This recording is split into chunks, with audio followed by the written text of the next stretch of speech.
Hi, welcome to our channel of IGNOU audiobooks, Indira Gandhi National Open University, School of Computer and Information Sciences, SOCIS, Master's Degree Programs, Master of Computer Applications, MCA, New, Semester I, MCS-211 Design and Analysis of Algorithms, Block-1 Introduction to Algorithms, Unit-1 Basics of an Algorithm and its Properties. 1.0 Introduction. Studying algorithms is an exciting subject in computer science discipline. We come across a large number of interesting problems and techniques to solve these problems. Not every problem can be solved with the existing techniques, but majority of them can be. But let us define what is an algorithm. First, the word algorithm is derived from the mathematician of the 9th century Abdullah Jafar Muhammad ibn Musa al-Khwarizmi. The word al-Khwarizmi is algoritmasa in Latin, which became algorithm after his name. He defined algorithm as an algorithm is a set of rules for carrying out calculation either by hand or on a machine. An algorithm is a well-defined computational procedure that takes input and produces output. An algorithm is a finite sequence of instructions or steps, i.e., inputs, to achieve some particular output. In this unit, the basics of the algorithms and its designing process will be discussed. Section 1.3 will define the algorithm and its uses with suitable example. An algorithm is designed with 5 basic building blocks, namely sequencing, selection, and iteration. A detailed discussion about these building blocks of an algorithm is presented in section 1.4. The solution of a problem can be achieved through a number of algorithms. 2. Check which algorithm is better than the others. A parameter, known as time complexity, is used. Therefore, time complexity is one of the important concepts related to algorithm which are discussed in section 1.5. Section 1.6 deals with the analysis of algorithms. To compare algorithms, complexity is the parameter to be considered. Computing problems are categorized according to their solving approach. These are discussed in section 1.7. Section 1.8 comprises the solving techniques of various computing problems. In section 1.9, deterministic and stochastic algorithm are discussed. An algorithm is deterministic if the next output can be predicted, determined from the input and the state of the program, whereas stochastic algorithms are random in nature. Chapter is summarized in section 1.10. In section 1.11, review questions of the chapter are covered for checkpointing purpose. In section 1.12, a list of reference material is enlisted for further readings. 1.1 Objectives. After studying this unit, you should be able to define and list properties of an algorithm, list basics building blocks of algorithms, explain fundamental techniques to design an algorithm, define the time and space complexity of an algorithm, differentiate between deterministic and stochastic algorithms. 1.2 Example of an algorithm. An algorithm is not a coding instruction, rather it is a sequence of tasks written in common language. If executed, produces certain output within a time frame. An algorithm is completely independent of programming language. For a good algorithm, it must satisfy the following characteristics or properties. 1. Input. There must be a finite number of inputs for the algorithm. 2. Output. There must be some output produced as a result of execution of the algorithm. 3. Definiteness. There must be a definite sequence of operations for transformation of input into output. 4. Effectiveness. Every step of the algorithm should be basic and essential. 5. Finiteness. The transformation of input to output must be achieved in finite steps, i.e., the algorithm must stop, eventually. Stopping may mean that it should produce the expected output or a response that no solution is possible. Following are desirable characteristics of an algorithm. The algorithm should be general and is able to solve several cases. The algorithms should use resources efficiently, i.e., takes less time and memory in producing the result. The algorithms should be understandable so that anyone can understand and apply it to own problem. The algorithm should follow the uniqueness such that each instruction of the algorithm is unambiguous and clear. The analysis of an algorithm finds the suitability of it in terms of the time and space, memory, complexity, also known as the performance evaluation of the algorithm. Before proceeding further to discuss about writing the algorithm and its analysis, let's first see how an algorithm looks like. For the same, let us consider a well-known algorithm to find the greatest common divisor, GCD, of two given integers. We can write an algorithm in any natural language. Here, we are presenting the algorithm in English language. To find GCD of two given integers, we are using an efficient Euclid's algorithm which is named after the ancient Greek mathematician Euclid. The pseudocode for computing GCD, A, B, by Euclid's method is as follows. A and B are two positive numbers where A is dividend and B is a divisor. 1. If B equals 0, return A and exit. 2. Else go to step 3. 3. Divide A by B and assign remainder to R. 4. Assign the value of B to A and the value of R to B and go back to step 1. To validate the algorithm, it must produce the desired result within finite number of steps. The above-mentioned algorithm has two inputs and one output. The algorithm is also definiteness and written in basic and effective sentences. The algorithm is also finite as it terminates in finite steps.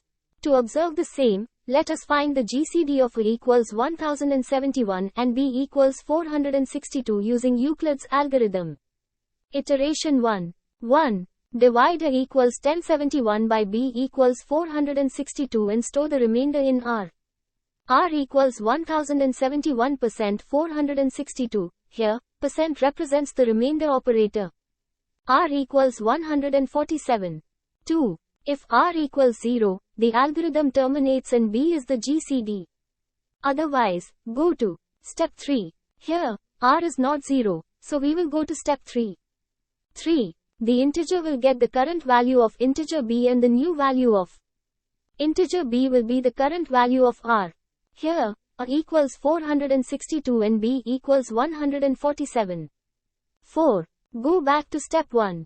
Iteration 2. 1. Divide A equals 462 by B equals 147 and store the remainder in R. R equals 462% 147. Here, percent represents the remainder operator. R equals 21. 2. If R equals 0, the algorithm terminates and B is the GCD. Otherwise, go to step 3. Here, R is not 0, so we will go to step 3. 3. The integer A will get the current value of integer B and the new value of integer B will be the current value of R. Here, A equals 147 and B equals 21. 4. Go back to step 1. Iteration 3. 1. Divide A equals 147 by B equals 21 and store the remainder in R. R equals 147% 21. Here, percent represents the remainder operator. R equals 0. 2. If R equals 0, the algorithm terminates and B is the GCD. Otherwise, go to step 3. Here, R is 0, so the algorithm terminates and B is the answer, i.e. 21. Let us write the Euclid's algorithm. 1.3 Basics Building blocks of algorithms. An algorithm is a procedural way to write the solution of a problem. It is designed with 5 basic building blocks, namely, sequencing, selection, iteration procedure and recursion. In the first subsection we discuss sequencing, iteration and selection, and in the subsequent subsection procedure and recursion will be explained. Look at the screen. 1.3.2 Procedure and recursion. Though the above-mentioned 3 control structures, viz., direct sequencing, selection and repetition, are sufficient to express any algorithm, yet the following 2 advanced control structures have proved to be quite useful in facilitating the expression of complex algorithms, viz. 1. Procedure. 2. Recursion. Let us first take the advanced control structure procedure. Procedure. Among a number of terms that are used, instead of procedure, are subprogram and even function. These terms may have shades of differences in their usage in different programming languages. However, the basic idea behind these terms is the same, and is explained next. It may happen that a sequence frequently occurs either in the same algorithm repeatedly in different parts of the algorithm or may occur in different algorithms. In such cases, writing repeatedly of the same sequence is a wasteful activity. Procedure is a mechanism that provides a method of checking this wastage. For example, we can define GCD, A, B, as a procedure function only once and can call it a number of times in a main function with different values of A and B. Under this mechanism, the sequence of instructions expected to be repeatedly used in one or more algorithms is written only once and outside and independent of the algorithms of which the sequence could have been a part otherwise. There may be many such sequences and hence, there is need for an identification of each of such sequences. For this purpose, each sequence is prefaced by statements in the following format. Procedure less than name greater than, less than parameter list greater than, less than type greater than, less than declarations greater than, less than sequence of instructions expected to be occurred repeatedly greater than. End. In cases of procedures which pass a value to the calling program, another basic construct, in addition to assignment, read and write, viz. Return, x, is used, where x is a variable used for the value to be passed by the procedure. There are various mechanisms by which values of A and B are respectively associated with or transferred to x and y. The variables like A and B, defined in the calling algorithm to pass data to the procedure, i.e., the called algorithm, which the procedure may use in solving the particular instance of the problem, are called actual parameters or arguments. Recursion. Next, we consider another important control structure, namely recursion. In order to facilitate the discussion, we recall from mathematics, one of the ways in which the factorial of a natural number n is defined. Factorial 1 equals 1. Factorial n equals n factorial n1. For those who are familiar with recursive definitions like the one given above for factorial, it is easy to understand how the value of n is obtained from the above definition of factorial of a natural number. However, for those who are not familiar with recursive definitions, let us compute factorial 4 using the above definition. By definition, factorial 4 equals 4 factorial 3. Again by the definition, factorial 3 equals 3 factorial 2. Similarly, factorial 2 equals 2 asterisk factorial 1. And by definition, factorial 1 equals 1. Substituting back values of factorial 1, factorial 2, etc., we get factorial 4 equals 4.3.2.1 equals 24, as desired. This definition suggests the following procedure, algorithm for computing the factorial of a natural number n. In the following procedure factorial n, let fact be the variable which is used to pass the value by the procedure factorial to a calling program. The variable fact is initially assigned value 1, which is the value of factorial 1. Procedure factorial n. Fact integer begin fact arrow 1.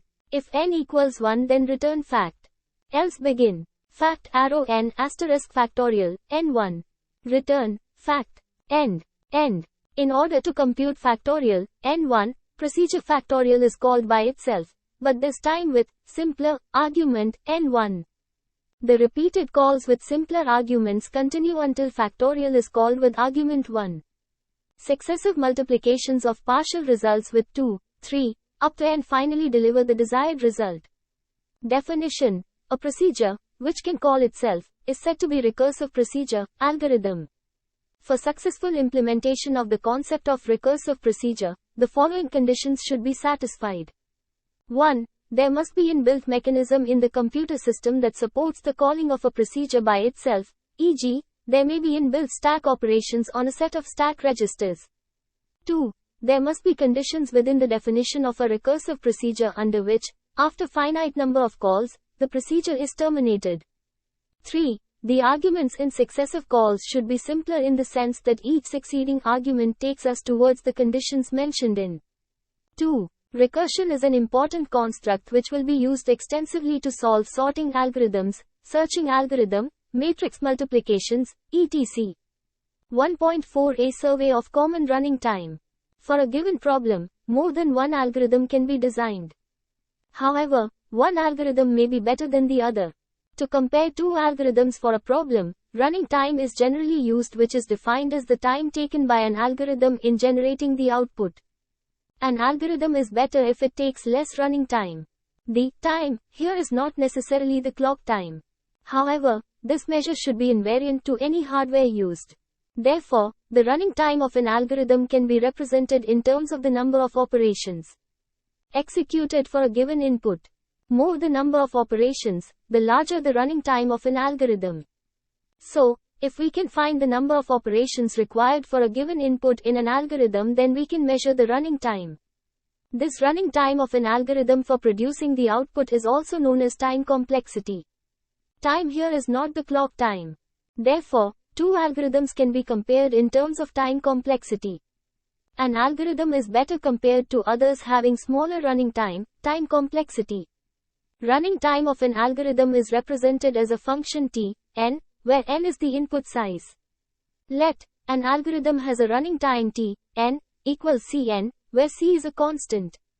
The running time for this algorithm is linearly dependent on the size of the input. The unit of t, n, is unspecified. Following are the generalized form of running time for the algorithms. 1. Constant time, O, 1. If the running time does not depend on the input size, n, then it is known as constant running time. It can be represented as figure A, T, n, equals O, 1. Look at the screen. 2. Linear time O, Kn. If the time complexity is at most a constant factor times the size of the input, then it is known as linear time complexity and is presented as T, n, less than equals Kn, where K is a constant, or T, n, equals O, n. An algorithm of this type of complexity generally completes the execution in a single pass. For example, to search for minimum value of a given n numbers in an array, the processing can be completed just in one pass. The following program fragment demonstrates. In this way we perform constant amount of work in processing each element of an array. Look at the screen. Minimum equals v 1 t for I equals 2 to n. If for 3 I logarithmic time log minimum equals if the time complexity of an algorithm is proportional to the logarithm of the input size t, then it is known as logarithmic time complexity and depicted as logarithmic time log n. For example, running time of an algorithm is proportional to the logarithm of the input size, n log n. It is known as logarithmic running time for many algorithms which are solved through time. Divide and conquer techniques such as binary search algorithms, log n, the common operations among all these problems are in for many algorithms which are solved sub-arrays, and then divide and conquer techniques such as merge sort, quicksort algorithms, n, etc. The common operations among all these problems are in splitting of the array in equal-sized sub-arrays and then solve it recursively. Figure C, T, n, equals O, log, n. Look at the screen. Look at the screen. Figure B, T, n, equals O, n. 3. Logarithmic time, log, n. If the time complexity of an algorithm is proportional to the logarithm of the input size, then it is known as logarithmic time complexity and depicted as O, log n, time. For example, running time of binary search algorithm is O, log n, O, n log n, is a very common running time for many algorithms which are solved through divide and conquer techniques such as merge sort, quicksort algorithms, etc. The common operations among all these problems are in splitting of the array in equal-sized sub-arrays and then solve it recursively. Figure C, T, n, equals O, log, n. Look at the screen. Quadratic time, T, n, equals O, n, square. It occurs when the algorithm is having a pair of nested loops. The outer loop iterates O, n, time, and for each iteration the inner loop takes O, n, time, so we get O, n square, by multiplying these two factors of n. Practically this is useful for problem for small input size or elementary sorting algorithms. The worst case time complexity for bubble sort, insertion sort, selection sort and insertion sort running time complexities are O, n square. Figure D, T, n, equals O, n square. Look at the screen. 4. Cubic time, T, n, equals O, n cube. It often occurs when the algorithm is having their nested loops and each loop has a maximum n iterations. Let us have one interesting example which requires cubic time complexity. Suppose we are given n sets, S1, S2, Sn. Size of each set is n, i.e. each set is having n elements. The problem is to find whether some pairs of these sets are disjoint, i.e. there are no common elements in these pairs, and what is the time complexity? Figure A, T, N equals O, N cube. Pseudocode for finding common elements in pair of sets. For each set Sj of n elements. For each other set Sj of n elements. For each element x of Sj. Check whether x also belongs to Sj. And for, if x belongs to both Sj and Sj, print Sj and Sj are not disjoint. And if, and for, time complexity, the innermost loop will be executed for n, n plus 1, n plus 2, 6 times, which clearly states that the time complexity for this algorithm is O, n cube. 5. Polynomial time, 0, n power k. This running time is obtained when k search over all subsets of a set of a size kin performed. To understand the complexity of running time, we have to find how many distinct subsets of a size k of n elements of a set can be chosen. For that we have to take a combination of n elements taken k at a time, as in example. Let us consider a problem to find an independent set in a graph which can be defined as a set of nodes in which no pair of nodes have an edge between them. Let us formulate the independent set problem in the following way. Given a constant k and a graph G having n nodes, vertices, find out an independent set of a size k. The brute force method to solve this problem would require searching for all subsets of k nodes, and for each subset it would examine whether there is an edge connecting any two nodes for each subset S of a size k. Below is a pseudocode for finding an independent set. Pseudocode. For each subset S of a size k in a graph G, check whether S is an independent set. If yes, print S is an independent set. Else stop. In this case the outer loop will iterate O, n power k, times, and it selects all node subsets of n node of the graph. In the inner loop within each subset it loops for each pair of nodes to find out whether there is an edge between the pair, which will require O, 2 out of k pairs of search, i.e. O, k square, search. Therefore the total time now is O, k square n power k. Since k is a constant, it can be dropped. Finally it is O, n power k. Figure F, T, N equals O, n power k. Look at the screen. 6. Exponential time, O, k powers n. Beyond the polynomial time complexity there are other two types of bounds, exponential time O, 2 powers n, and factorial time O, n. Let us refine the independent set problem that we are given a graph of a size n and want to find out an independent of a maximum value instead of some constant k which is less than n. The modified version of the pseudocode is presented below. Pseudocode. Pseudocode for finding an independent set of a graph.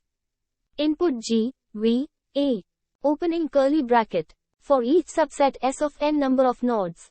Verify whether S is an independent set. If S is the largest among all the subsets examined so far, print S is the largest independent set. And if, and for, end of code fragment. Figure G, T, N equals O, k powers n. Look at the screen. In this case the total number of subsets of n elements would be 2, so the outer loop will execute 2 powers n times instead of n powers k times. Verification of all pairs of subsets, i.e. 2 powers n, whether these subsets are having edges or not, and then selecting the maximum will be O, n square, i.e. the total number of pair of subsets. The total running time would be O, n square asterisk 2 powers n, into O, 2 powers n. Running time complexity arises when a search algorithm considers all subsets of n elements. Factorial time, O, n. In comparison to the growth of exponential running time, the growth of factorial time, n, is more rapid. The running time of this type of complexity arises in two types of algorithms. 1. Algorithm for matching, for example bipartite matching algorithm. Suppose there are n number boys and n number of girls. To find perfect matching between n number of boys and n number of girls, the first boy will be compared with n numbers of girls. The second boy will be left with n1 choices among girls for comparison. There will be only n2 options for matching for the third boy, and so forth.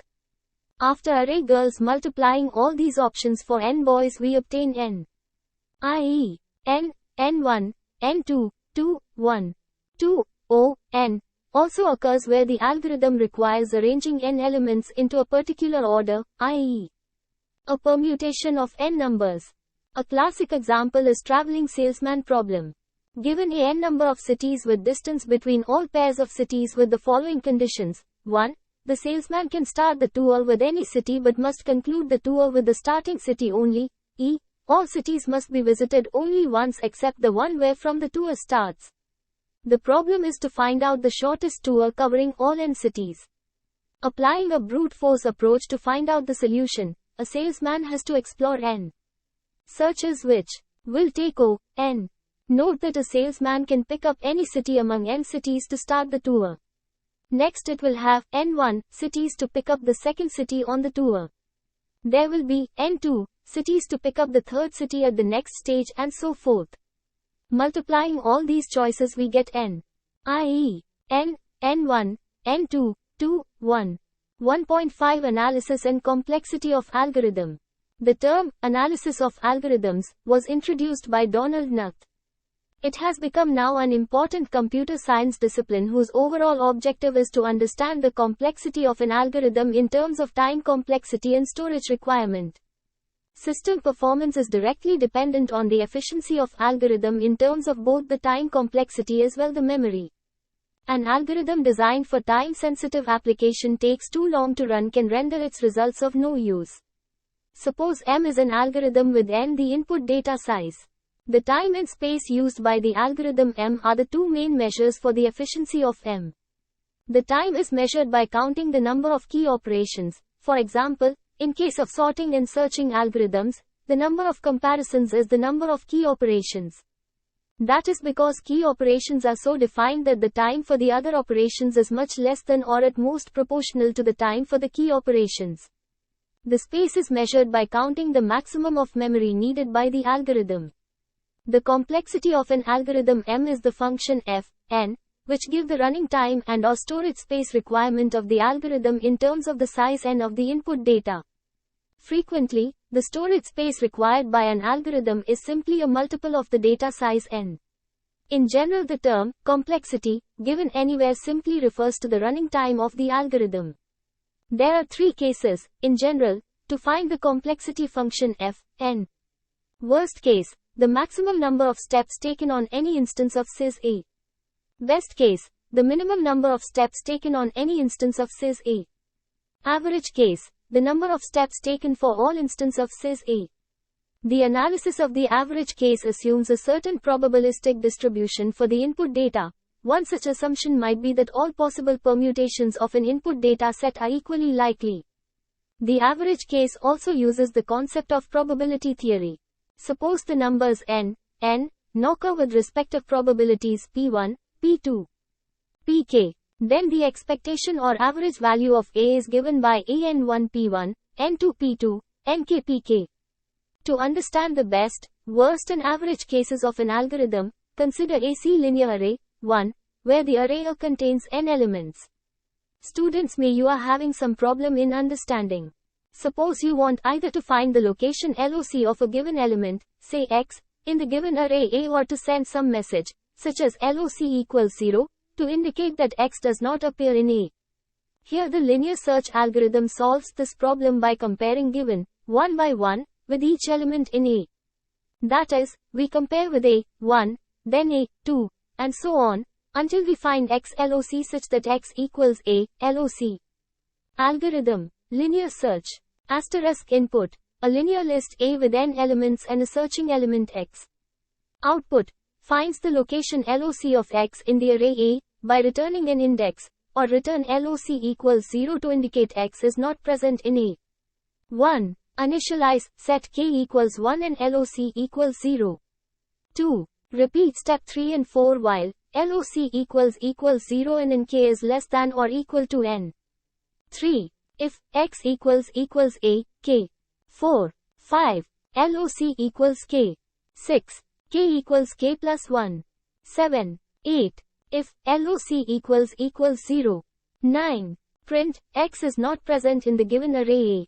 10. Else. 11. Print f, x is present in the given array A at location A, LOC. 12. Exit, end of algorithm. Analysis of linear search algorithm. The complexity of the search algorithm is given by the number C of comparisons between X and array elements A, K. Best case. Clearly the best case occurs when X is the first element in the array A. That is X lambda, log, in this case C, n, bar 1. Worst case. Clearly the worst case occurs when X is the last element in the array A or X is not present in given array A. To ensure this we have to search entire array till last element. In this case, we have C, n, equals n. Worst case. Here we assume that searched element asterisk appear in array A, and it is equally likely to occur at any position in the array. Here the number of comparisons can be any of numbers, 2, 3, n, and each number occurs with the probability p equals 1, n then. C, n, equals 1, 1, n plus 2, 1, n plus n.1, n.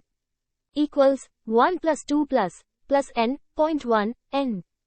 Equals n plus 1, 2 into 1, n equals n plus 1 half. It means the average number of comparisons needed to find the location of X is approximately equal to half the number of elements in array A. From above discussion, it may be noted that the complexity of an algorithm in the average case is much more complicated to analyze than that of worst case. Unless otherwise stated or implied, we always find and write the complexity of an algorithm in the worst case. There are three basic asymptotic, I, C, when input size n right pointing arrow infinity, notations which are used to express the running time of an algorithm in terms of function, whose domain is the set of natural numbers n equals 1, 2, 3. These are O, big O. This notation is used to express upper bound, maximum steps, required to solve a problem. Q, big O. This notation is used to express lower bound i.e. minimum, at least, steps required to solve a problem. Right pointing arrow, theta, notations, used to express both upper and lower bound, also called tight bound. Asymptotic notation gives the rate of growth, i.e. performance, of the runtime for sufficiently large input sizes, i.e. n to infinity, and is not a measure of the particular runtime for a specific input size, which should be done empirically. O notation is used to express the upper bound, worst case, N notation is used to express the lower bound, best case, and notations is used to express both upper and lower bound, i.e. tight bound, on a function. We generally want to find either or both an asymptotic lower bound and upper bound for the growth of our function. 1.6 Types of problems.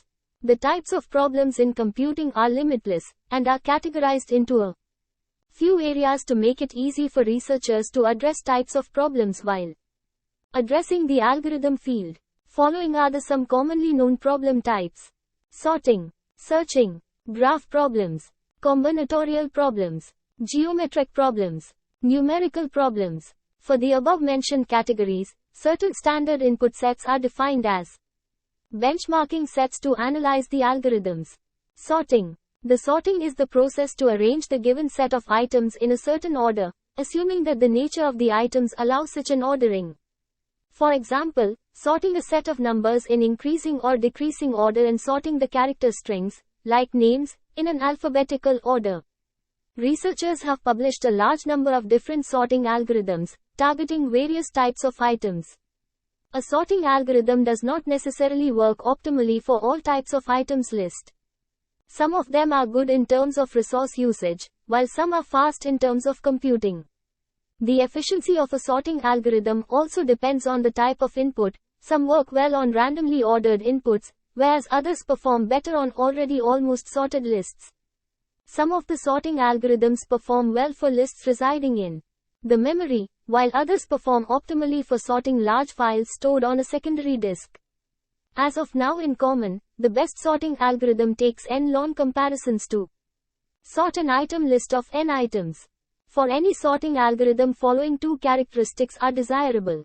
1. Stability. 2. In place. A sorting algorithm is called stable if it does not change the relative positions of any two equal items of input list. Say, in an input list, there are two equal items at positions I and j where I less than j, then the final position of these items in the sorted list should also be k and l respectively, such that k less than L. That is, there should not be any swapping among these equal items and should not interchange their position with each other. A sorting algorithm needs extra memory space to store elements during the swapping process. For small set of items in a list, this constraint is not observable, but for an input list of large elements the required storage space is considerably large. An algorithm is said to be in place if the required extra memory is not markable. Searching. Searching is finding an element, referred as search key, in a given set of items, may have the redundant value. Searching is one of the most important and frequently performed operation on any dataset, database. Searching is one of the most favorite areas of researchers in the field of algorithm analysis. No single searching performs optimally to all situations. Some algorithms are faster but consume more memory. Some are very fast but only with specific input set, and so on. While designing an algorithm for searching problem, it is highly influenced by the nature of underlying data. The data, static in nature, has to be addressed differently than the dynamic one in nature with addition or deletion from the data set of an item. String processing. Exponential increase in the textual data due to the various applications over social media and blogs. String handling algorithms become a current area of research. Another reason for blooming strings rather text processing is the kind of data available. Nowadays the business paradigms are totally changed from offline to online. According to Grant Thornton, e-commerce in India is expected to be worth $188 billion United States dollars by 2025. Most of the text data is used to predict the interest of people involving direct or indirect monetary benefits for commercial organizations, especially e-commerce sectors. One of the most widely used search engine, Google, is also based on string processing. String matching is one of the string processing problems. Graph problems. It is always favorable for researchers to map a computational problem to a graph problem. Many computational problems can be solved using graph.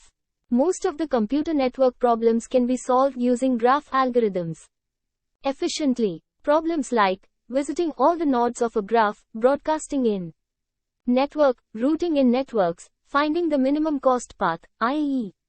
the shortest path with minimum delay etc. can be solved efficiently with graph algorithms. Path with minimum delay etc. can be solved efficiently with graph algorithms. At the same time, some of the graph problems are computationally not easy, like the traveling salesman and the graph coloring problems. The traveling salesman problem, TSP, is used to cover n cities by taking the shortest path and not visiting any of the city more than once. The graph coloring problem seeks to color all the vertices of a graph with minimum number colors such that no two adjacent vertices having the same color. While solving TSP, cities can be considered as the vertices of the graph. Event scheduling could be one of the problems which can be solved using graph coloring algorithm. Considering events to be represented by the vertices, there exists an edge between two events only if the corresponding events cannot be scheduled at the same time. Combinatorial problems. These types of problems have a combination of solutions, i.e., more than one solution are possible. The aim of the combinatorial problems is to find permutations, combinations, or subsets, satisfying the given conditions. The traveling salesman problem, independent set and the graph coloring problems can be categorized as examples of combinatorial problems.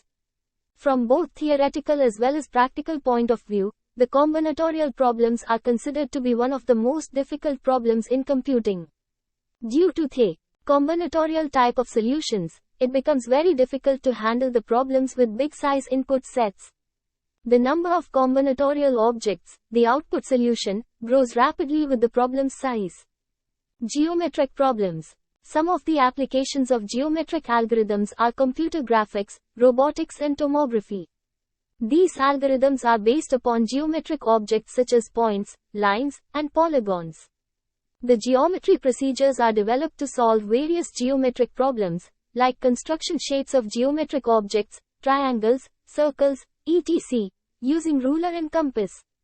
Following are widely known classic problems of computational geometry. 1. The closest pair problem. 2. The convex hull problem. The closest pair problem is to find the closest pair out of a given set of points in the plane. In the convex hull problem, the smallest convex polygon is to be constructed so that it includes all the points of a given set. Numerical problems. Problems of numerical computing nature are simultaneous linear equations, linear algebra, differential equations, definite integration, and statistics. Most of the numerical problems could be solved approximately. The biggest drawback of numerical algorithms is the accumulation of errors over the multiple iterations, due to rounding off the approximated result at each iteration. 1.7 Problem-solving techniques. Divide and conquer approach. This is one of the popular approaches in which a problem is divided into smaller subproblems. These subproblems are further divided into smaller subproblems until they can no longer be divided. It is a top-down approach in which the algorithm logically progresses from the initial instance down to the smallest sub-instances via intermediate sub-instances. An algorithm, following divide and conquer technique, involves following steps. Step 1. Divide the problem, top level, into a set of subproblems, lower level. Step 2. Solve every subproblem individually by recursive approach. Step 3. Merge the solution of the subproblems into a complete solution of the problem. Following are the examples of the problems that can efficiently be solved using divide and conquer approach. Binary search, quicksort, merge sort, Strasson's matrix multiplication, closest pair of points, greedy technique. Using greedy approach, optimization problems are solved efficiently. In an optimization problem, the given set of input values are either to be maximized or minimized, called as objective, subject to some constraints or conditions. Greedy algorithm always picks the best choice, greedy approach, out of many at a particular moment to optimize a given objective. The greedy method chooses the local optimum at each step, and this decision may result in overall non-optimum or optimum solution. The greedy approach doesn't always produce the optimal solution, rather produces very nearby solution to the optimal solution.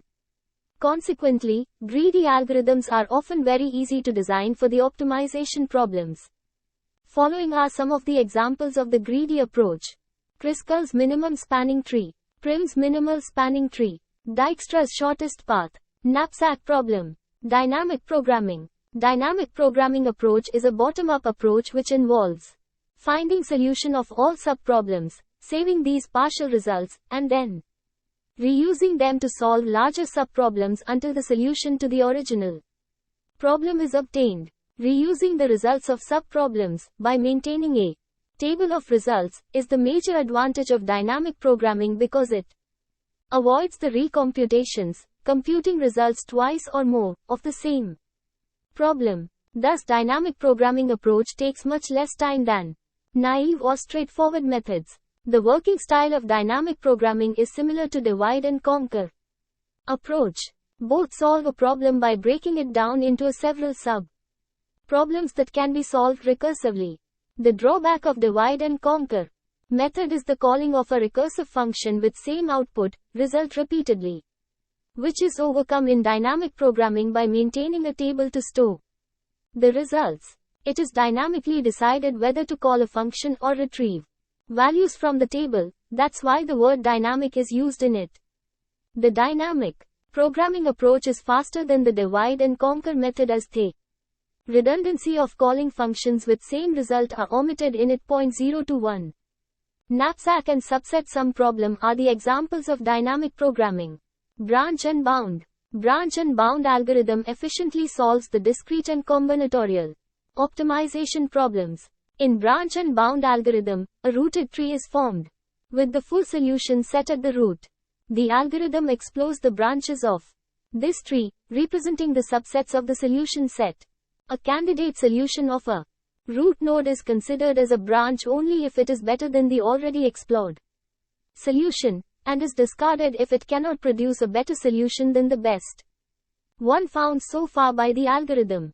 Branch and bound algorithm are methods for solving global optimization problems. However, it is much slower. Indeed, it often leads to exponential time complexities in the worst case. On the other hand, if applied carefully, it can lead to algorithms that run reasonably fast on average. The general idea of BNB is a BFS-like search for the optimal solution. but not all nodes get expanded, i.e., their children generated. Randomized algorithms. In a randomized algorithm, a random number is selected at any stage of the solution and is used for computation of the solution. That's why it is called as randomized algorithm. In other words, it can be said that algorithms that make random choices for faster solutions are known as randomized algorithms. For example, in the quicksort algorithm, a random number can be generated and considered as a pivot. In other example, a random number can be chosen as possible divisor to factor a large number. Backtracking algorithm. Backtracking algorithm is like creating checkpoints while exploring new solutions. It works analogs to depth-first search. It searches all the possible solutions. During the exploration of solutions, if a solution doesn't work, it backtrack to the previous place and then find the other alternatives to get the solution. If there are no more choice points, the search fails. 1.8 Deterministic and stochastic algorithm. Algorithms can be categorized either deterministic or stochastic in nature. An algorithm is deterministic if the next output can be predicted, determined from the input and the state of the program, whereas stochastic algorithms are random in nature. Problems with unpredictable result cannot be solved using deterministic approach. For example, the next output of a card shuffling program of blackjack game should not be predictable by players even if the source code of the program is visible.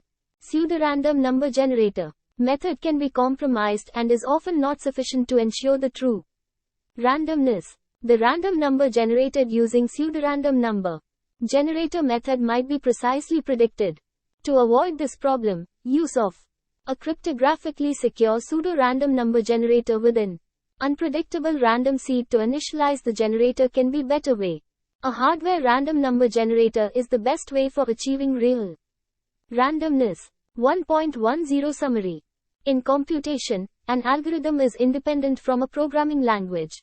Algorithm is designed to understand and analyze the solution of a computational problem. In an algorithm, statements may be used to perform an action called as sequencing, or to take decision, selection, or to repeat certain actions, iterations. Running time of an algorithm is one of the most widely used parameter to judge an algorithm.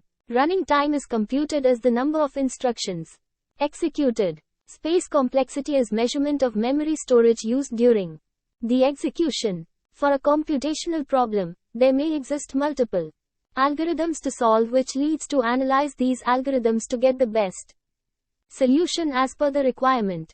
An algorithm can be analyzed in terms of time complexity and space complexity. To evaluate algorithms of a problem, time and space complexities are considered. Algorithm taking less time to produce the desired output is desirable. There has to be a trade-off between these two parameters. An algorithm with less space complexity may not be desirable if it runs for a long time. In computing, based on the nature of the problem, it can be assigned any one of the commonly known categories, namely sorting, searching, string processing, graph problems, combinatorial problems, geometric problems, numerical problems. Similar type of problems can be solved with similar approach. Some of the commonly used problem-solving techniques are brute force and exhaustive search approach, divide and conquer approach, greedy technique, dynamic programming, branch and bound, randomized algorithms, and backtracking algorithm. Another widely known categories of algorithms, based on the type of the inputs used, are deterministic and stochastic algorithms. If the output of an algorithm can be predicted by looking at the input, such algorithms are called as deterministic in nature, while stochastic algorithms are random in nature. Means the output cannot be determined from the input. Thank you. Subscribe to our channel for more updates, and we will see you with the next chapter.